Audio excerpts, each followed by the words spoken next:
Assalamualaikum warahmatullahi wabarakatuh. Salam sejahtera bagi kita semua. Perkenalkan, nama saya Narwastu dengan NIM H0321320 dari kelas Pendidikan Biologi F, Prodi Pendidikan Biologi, Fakultas Keguruan dan Ilmu Pendidikan Universitas Sulawesi Barat. Nah, jadi di sini saya akan menjelaskan mengenai materi multiple intelligence atau kecerdasan jamak. Nah, yang pertama saya akan menjelaskan mengenai pengertian atau definisi dari materi multiple intelligence tersebut. Teori multiple intelligence atau kecerdasan majemuk ditemukan dan dikembangkan oleh Howard Gardner, seorang psikolog perkembangan dan profesor pendidikan dari Graduate School of Education.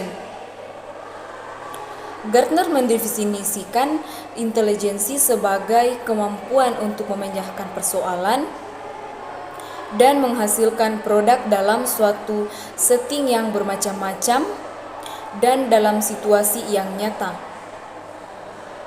Berdasarkan pengertian ini, dapat dipahami bahwa intelligence bukanlah kemampuan seseorang untuk menjawab soal-soal tes IQ dalam ruangan tertutup yang terlepas dari lingkungannya. Nah, akan tetapi, intelligence memuat kemampuan seseorang untuk memecahkan persoalan yang nyata dan dalam situasi yang bermacam-macam. Jadi, dalam hal ini, Gardner menekankan pada kemampuan memecahkan persoalan yang nyata karena seseorang memiliki kemampuan intelijensi yang tinggi bila ia dapat menyelesaikan persoalan hidup yang nyata, bukan hanya dalam teori. Jadi, semakin seseorang terampil atau mampu menyelesaikan persoalan dalam kehidupan nyata yang situasinya bermacam-macam dan kompleks, semakin tinggilah intelijensi seseorang tersebut. Penemuan Gardner tentang intelijensi seseorang telah mengubah konsep kecerdasan. Karena menurut Gardner, kecerdasan seseorang diukur bukan dengan tes tertulis, tetapi bagaimana seseorang dapat memecahkan sebuah problem dalam kehidupan yang nyata. Intelijensi seseorang tersebut dapat dikembangkan melalui pendidikan dan jumlahnya banyak. Hal ini berbeda dengan konsep lama yang menyatakan bahwa konsep intelligence seseorang tetap mulai sejak lahir sampai pada dewasa dan tidak dapat diubah secara signifikan. Namun bagi Gardner, suatu kemampuan seseorang untuk memecahkan masalah dan kesulitan yang ditemukan dalam hidupnya. Nah, itulah yang disebut dengan intelligence.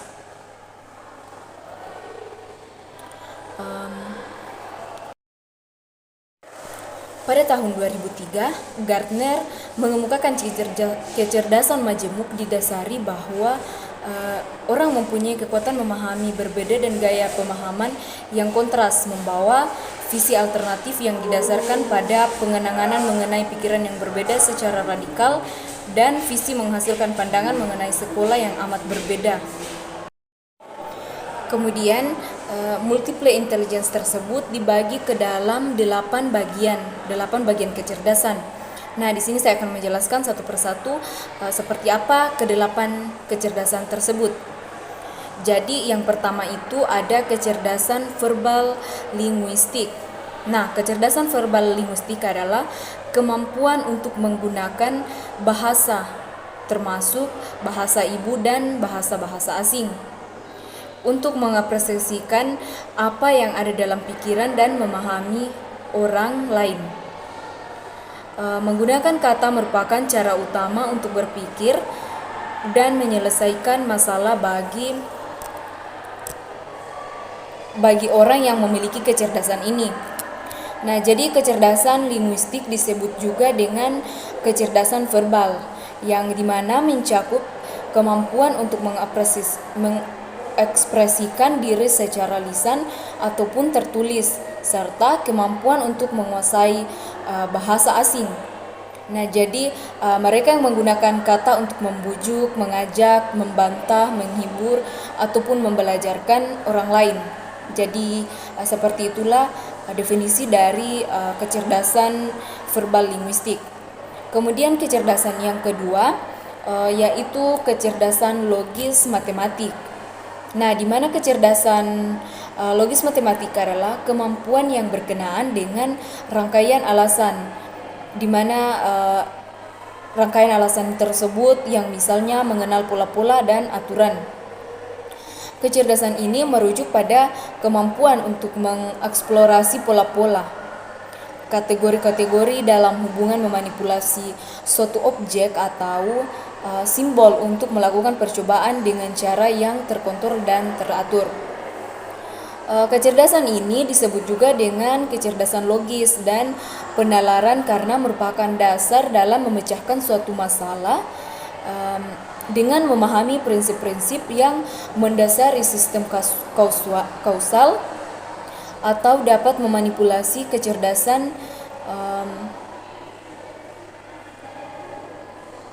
seperti bilangan, kuantitas, dan operasi. Nah, oleh karena itu, orang yang kuat dalam kecerdasan ini sangat-sangat berhitung, bertanya, dan melakukan eksperimen atau percobaan-percobaan. Kemudian yang ketiga itu adalah kecerdasan visual spasial.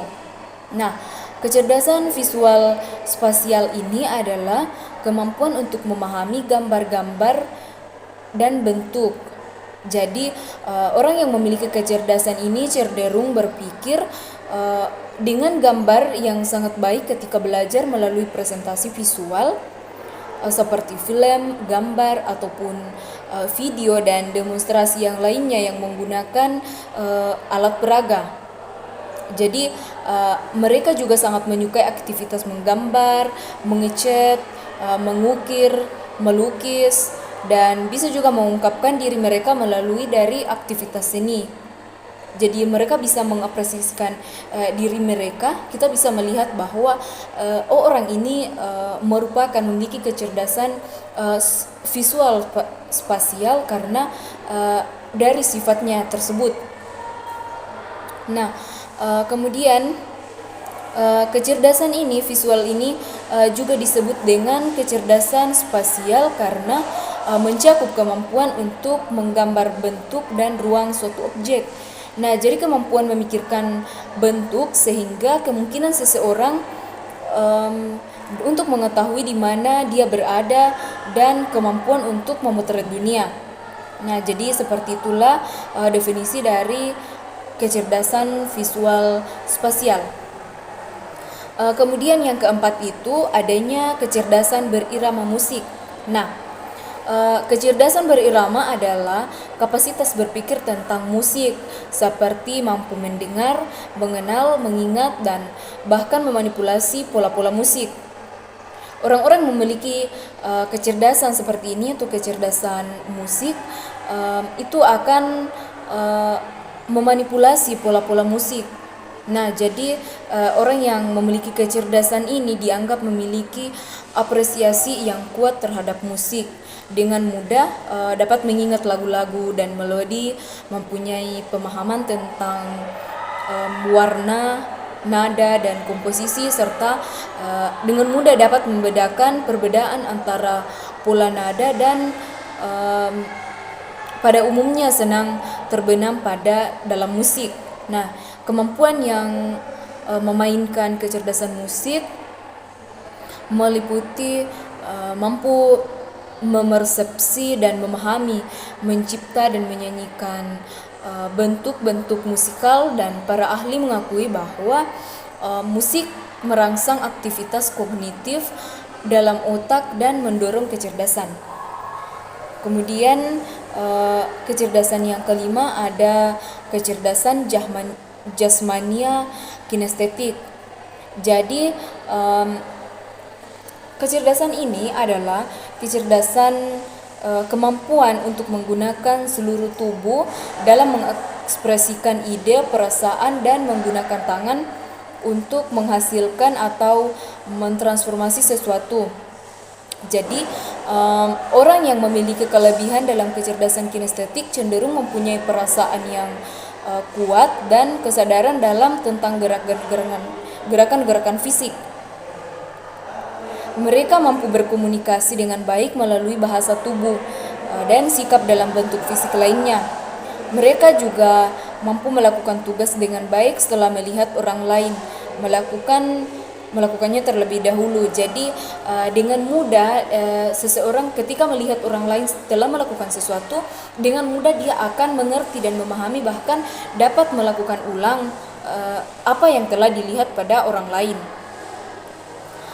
Orang yang memiliki kecerdasan ini sering merasa tidak tenang ketika duduk dalam waktu yang relatif lama dan bahkan merasa bosan jika segala sesuatu yang dipelajari atau disampaikan tanpa disertai dengan tindakan yang bersifat demonstratif. Nah, jadi orang-orang yang seperti ini, yang memiliki kecerdasan jasmania kinestetik ini, itu akan cenderung lebih menyukai ketika menjelaskan sesuatu itu sambil dengan digerak-gerakkan, sambil dengan digerakkan menggunakan anggota tubuh. Karena ketika dia duduk dalam, misalnya berdiam dalam waktu yang relatif lama, itu akan menimbulkan rasa tidak nyaman bagi dirinya. Nah, jadi seperti itu. Kemudian yang keenam itu ada kecerdasan interpersonal.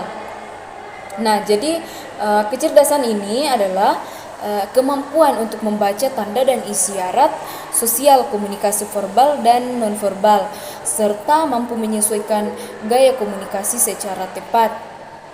Jadi orang yang memiliki kecerdasan ini atau kecerdasan interpersonal yang tinggi melakukan negosiasi hubungan dengan keterampilan dan kemahiran, karena orang tersebut mengerti kebutuhan tentang empati, kasih sayang, pemahaman, ketegasan, dan ekspresi dari kebutuhan dan keinginan.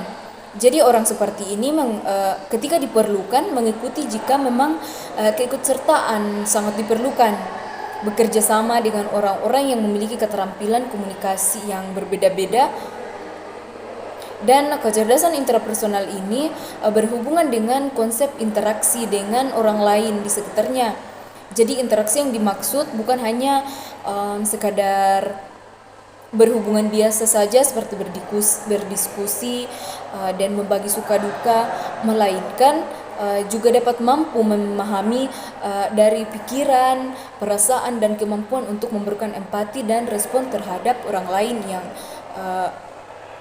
ada di sekitar mereka. Nah, jadi seperti itulah penjelasan dari kecerdasan interpersonal. Nah, sekarang yang ketujuh ada kecerdasan intrapersonal. Nah, jadi kecerdasan intrapersonal ini adalah kecerdasan yang bersumber pada pemahaman diri serta menyeluruh guna menghadapi, merencanakan, dan memecahkan berbagai persoalan yang dihadapi. Jadi orang yang memiliki kecerdasan seperti ini akan cenderung memiliki kesadaran diri yang tinggi, di mana mereka mampu memproses sebuah tujuan yang jelas tentang segala sesuatu yang dilakukan sekarang dan di masa yang akan datang. Nah, jadi apapun yang direncanakan dari sekarang itu dan bahkan apa yang direncanakan ke depannya itu, dia dapat menyusun atau merencanakan tujuan yang jelas, sehingga dia dapat melakukan langkah-langkah yang baik untuk mencapai tujuan tersebut yang telah ditetapkan. Pada umumnya mereka memilih untuk bekerja sendiri dalam menyelesaikan proyek-proyek meskipun kadang-kadang memerlukan perhatian ekstra. Nah, jadi ketika dalam bekerja, mereka akan cenderung lebih menyukai untuk melakukan proyek atau mengerjakan sesuatu itu dengan sendiri, meskipun pastilah mereka membutuhkan perhatian ataupun tanggapan dari sekitar mereka. Mereka bukan hanya cenderung untuk selalu menyendiri dan tidak mau bergaul dengan yang lain, tetapi mereka juga berhubungan dengan kemampuannya untuk merefleksi diri. Jadi mereka dapat menghabiskan waktu dalam kehidupan sehari-hari untuk merefleksi diri dan memikirkan tujuan dan keberadaan diri mereka. Jadi itulah sebabnya mengapa mereka selalu biasanya cenderung suka menyendiri, karena mereka kebanyakan lebih memikirkan tahap-tahap apa yang akan dilakukan dalam kehidupannya serta bagaimana caranya untuk mencapai sebuah tujuan dari rencananya atau dari proyeknya. Nah, kemudian yang terakhir itu ada kecerdasan naturalistik.